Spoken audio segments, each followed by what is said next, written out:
I think it's very bold and very far-reaching, and it would have a profoundly positive effect. I think that the fundamental economics are important here. Trade is the best way to grow the pie. One can use tax policy as a way to redistribute the pie. But if you want to grow GDP, then trade liberalization is the fastest way to do that. And I think China's history with the WTO is an excellent example of using trade integration and supply chain, global supply chain integration as a way to grow GDP. But as you note, joining CPTPP is a bold move. I think WTO was written 20 years ago. It was at a relatively low level. RCEP is a little bit above that, but TPP is a leap above that and very difficult. If you were to look at other examples, the labor chapter of the CPTPP, or the digital economy and e-commerce chapter of the CPTPP, or the government procurement chapter, or the transparency chapter, all of them would present big challenges. But I have nothing but respect for China's trade negotiators, many of whom I know quite well, at their dogged determination and their ability to find a deal. And I think that we should also remember CPTPP is with 11 countries, almost all of whom have China as their number one or their number two trading partner. And of course, this gives China considerable amount of leverage, the negotiating process.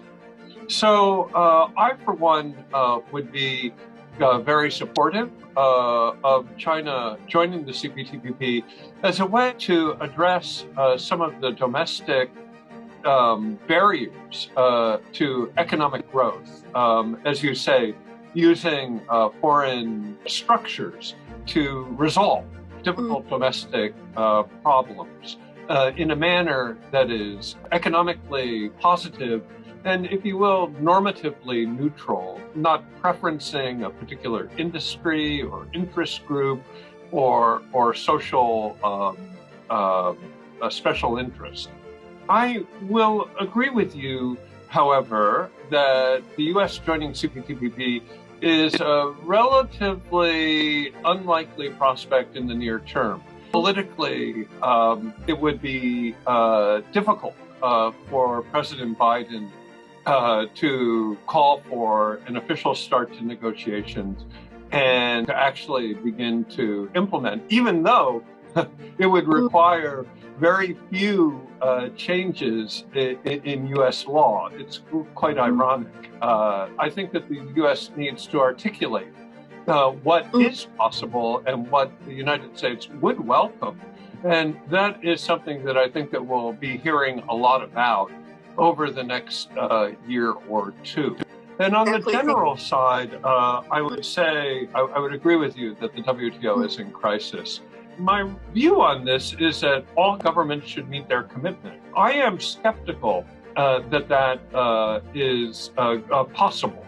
I think rather than trying to bring all 145 members of the WTO along on an update, it might be easier for large trading countries like the United States and China to congeal around the CPTPP or elements of the CPTPP, which are at that level. I think that is a likelier way ahead for those of us who still believe in the multilateral trading system, rule of law, and fair and level playing field for all 8 billion people on the face of the earth. I think that is the fairest and most efficient way forward.